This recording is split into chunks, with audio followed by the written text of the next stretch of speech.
we spoke about this proactively dealing with things that are nagging in your head that you have to deal, and they will pop up in a more aggressive way once you ignore them. Right? This is the idea.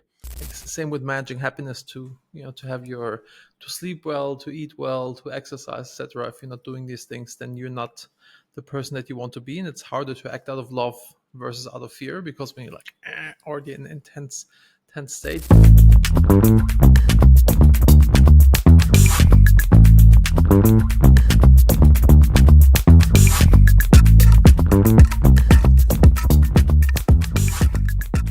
Welcome to another episode of the Love Not Fear podcast, where Eduard and I discover and explore how we can make decisions out of love and not out of fear in life and in business. Eduard, what is our topic today? David, I'd like to talk about whack-a-mole. If I say whack-a-mole, does it ring a bell? The game? Yeah, the game. The arcade game. The arcade game where you have have a hammer and these moles pop up. And you have to smack them on the head, and then the next one pops up. So like a responsive game. That's how the last few weeks felt for me. Problems pop up. I have to deal with them, and I'm exhausted in the end of the day, in the end of the week, and I haven't felt like I've gone in the right direction where I want to go. So I want to talk to you about what it's like to beat that pattern. And I'd like to share some insights on things I discovered. That I was playing, and me, my team also. We were playing whack-a-mole instead of taking things in our own direction. So the name of the episode is "How to Beat the Game of Whack-a-Mole." Yeah.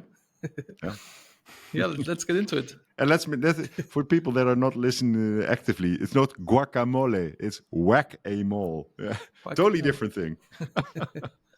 Now, I'll give you a little bit more context. In my business, we're dealing with a couple of larger projects where the client has a total different perspective now than what he actually bought during the time of the deal. So when dealing with these demands, I didn't zoom out if it was really fair that we had to deal with these questions. So we have to learn to say no. And the other thing is we were a bit hiding, and we said, okay, let's deal with one problem at a time, and ignoring the next problem that we are pretty sure is going to pop up the next day. So by changing the system and addressing these problems that are still current, I found it that if you deal with these problems in your own time, in your own pace, and give it some thought instead of being responsive to an email or to a call, that is so much more fulfilling. I remember you telling David about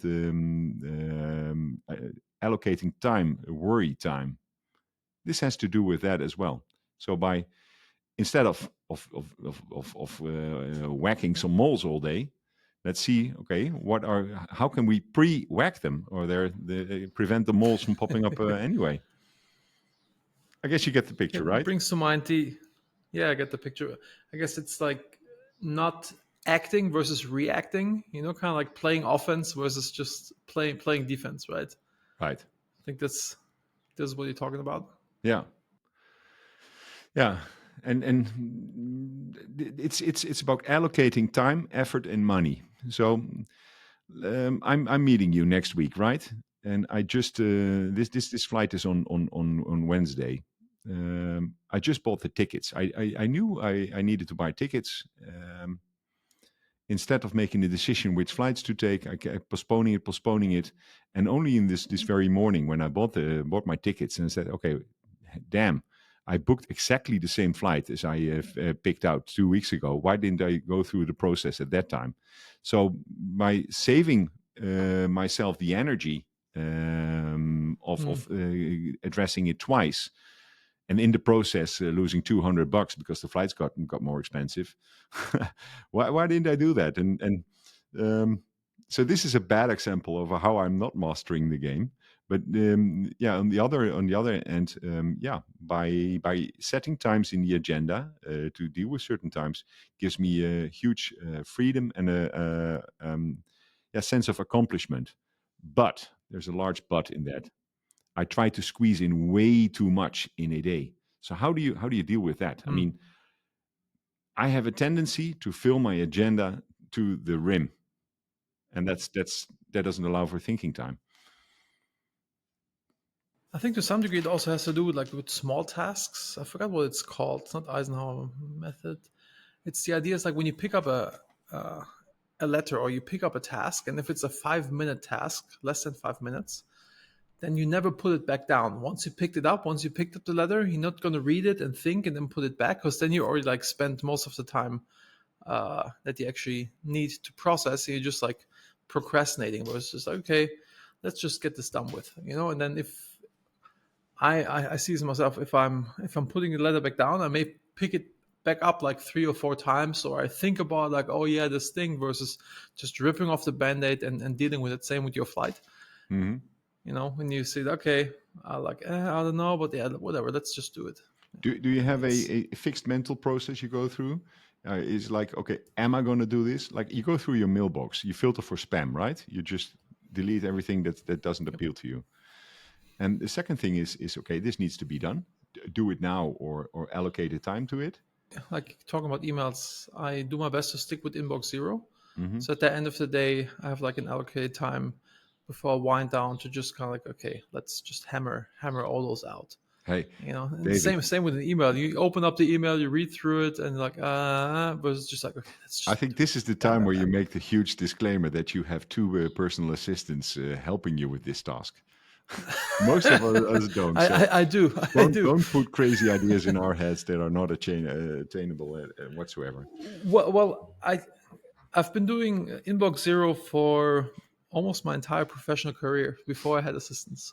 So it's Is definitely is inbox 1 million? doable. Is that a thing? Because I'm closer to that than zero. I've seen this in people, but you can also declare inbox bankruptcy and just archive everything and start fresh. It was so funny. I was looking for a mail I got by a client that I've done a lot of business with forever, and I have an intern who's 19 years old. Sorry, he's 17 years old, and I found an email that's older than my intern at the moment. So I told him that, hey, this email, you weren't even born then. It actually happened yesterday. It was pretty cool. I don't know how that happens. It's still in my phone even. Yeah, crazy. Anyway, yeah. Hilarious. But yeah, I hope this person was not waiting for 17 years for your response. they might have, but we're getting better at that. No, but there's another thing. Well, we spoke about this proactively dealing with things that are nagging in your head that you have to deal, and they will pop up in a more aggressive way once you ignore them. Yes. Right? This is the idea. So I spoke about these Correct. projects where you basically sold X, and then the client keeps throwing things at it. Do this calculation, redo this, or we want it, in another way. So dealing with that at the right time, it's better to bring the bad news immediately. Say, hey, we're not going to Yes. do that because that's not what we agreed, or I think somebody else is better suited for this.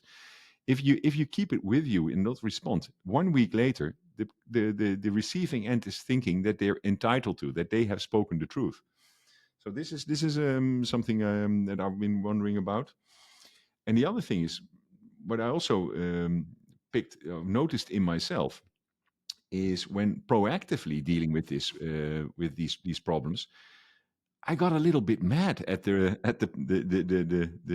problems themselves, a little bit aggressive. So I thought, hey, what is happening here?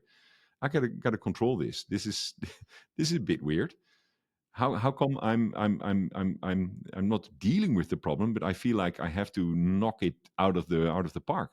So finding the balance there is also is also very important. And I can feel it in myself how I respond to things that happen on the road. So if I'm cut off and I don't say whatever, then I'm in a good state of mind. If I'm like cursing and swearing, then I know, hey, this is not about being cut off. It's not about the other person. There's some work in me that needs to calm down, shut down, reflect. Yeah.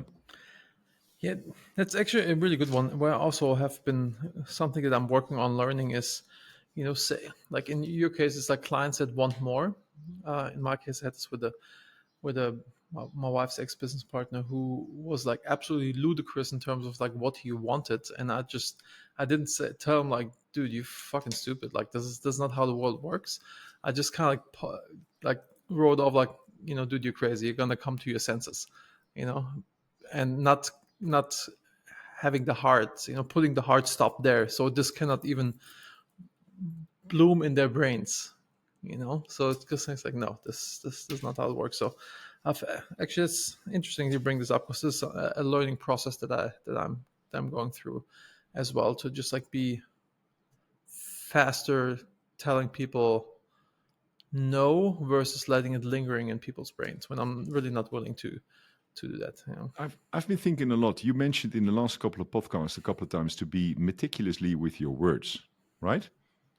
To be Impeccable very with your word, yeah. accurate Full and spend agreements. time in picking the words. And I'd like to add something, because we have discussions in our own head about certain problems, but we don't take the effort to tell it in time. Probably you had complete discussions, complete ideas exchange about a current problem. But if you haven't put them in writing, or you didn't pick up the phone to talk to the other end about it, then that never happened. So that's what's triggering rage in me, is to see a problem escalating in the wrong way. Well, in my mind, and maybe in my decisions, I decided another path, but I didn't. I It's didn't already express solved. it. The problem is already solved in your head, Right. but Yeah. not communicate with the other party. Yeah. That's not a minor detail. Yeah. That's not a minor detail, but I tend to forget. Actually, But it's a learning process. a friend of mine, I messaged her, and she didn't respond to my text message, and she's like, "Oh, I'm sorry. I answered that message in my head. She thought through the response, etc., but she just didn't put it in text and My send it. I minor guess it's the detail. same Yeah, thing. I think we've Yeah. all been there. Yeah, yeah. That's weird. But how do you feel when you're overwhelmed? How does, if you're overwhelmed, you have a lot of things to do. How does that reflect on your responses to problems and to people? I guess if overwhelmed, or being stressed, I guess you're snappier, etc. You're not your normal self. So I guess the same with managing happiness, to have to sleep well, to eat well, to exercise, etc. If you're not doing these things, then you're not the person that you want to be, and it's harder to act out of love versus out of fear, because when you're like already in tense state, or I'm more likely to be shorter with my answers and be annoyed at something. So definitely has an impact on my making decisions, or responding out of love versus responding out of fear when somebody asks me something. And is hiding a natural response for you? Like going away and leave everything as is? Not, I mean, hiding might, maybe not responding to an email or something like this, if you consider this hiding. But I'm not sure if hiding is really like a behavior Well, you of think mine. about this. I think having this moral compass, and having your general idea what motivates you, is definitely a factor that speeds up the whole process. So if you know the bigger picture, and for me, zooming out from the small problem and looking at the bigger picture, how does that come into place? That's often that it's helping me a lot to give it the right attention, the right time. I was telling you about the warehouse, right? I need to clear the warehouse. So I've been selling a lot of stuff, giving away a lot of stuff, trashing a lot of stuff. One thing that helped, and that it came to mind, that I can apply it to my emails as well. If I have something in my hand that might have cost me $1,000 a couple of years ago, if I'm not willing to spend $10 on it to buy it back again, why not trash it if it's sitting there? So I have this chair. So instead of looking at what are the sunk costs if I do it properly, if I would sell it and then therefore not do anything because it's a lot of work. I have this 1980s reclining chair by Matteo Grassi, and if I do the proper work, I can get $1,000 for it. But in the same time, I'm looking at it and said I would not spend 20 euros on this to buy it back again. So what is the value? Is it the 4,000 that it once costed? Is it the $1,000 it is now because it's vintage, or is it the $20? What is it? It's always in the eye of the beholder. Like one thing we did when my mother passed away, and my grandma passed away 2 weeks later, not 2 weeks, like a month later. So we basically cleared out the entire house, and we had a lot of things to sell. And I let my my brother-in-law's son, who was like very young back then, I told him like, hey, you sell all this stuff on eBay. And my mother had lots of books, etc. So it was quite and we, he got all the proceeds from this.